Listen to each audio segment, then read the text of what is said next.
Hello friends good morning. आज मु breakfast रे आनी उपमा एंड मटर तरकारी। उपमाटा टिके हेल्दी थाए तो उपमाटा जल्दी भी तैयारी हो जाए, इतने टाइम टेकिंग लगे। मटर तरकारी टिके टाइम टेकिंग लगे किंतु उपमाटा जल्दी हो जाए, हेल्दी थाए। मुझे अल्प खाइबी, हेल्दी खाइबी। मु ऑयली एते प्रिफर करेनी, मते भल लगे।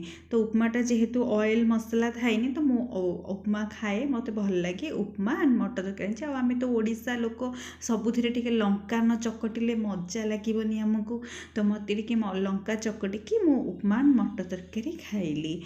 तो सांग मैंने आज आपको आउ गोटे कथा भी कहवाई चाहूँगी कि मो चैनल टी टिके आपण मैंने आईडी को मोर फॉलो करंतु आ मो वीडियो टिके लाइक एंड शेयर करंतु। मो आईडी रे मो आपनको यूट्यूब मो यूट्यूब चैनल रो लिंक भी मो डिस्क्रिप्शन रे रखी। आपण टिके मो यूट्यूब चैनल को भी फॉलो कर दियंतु।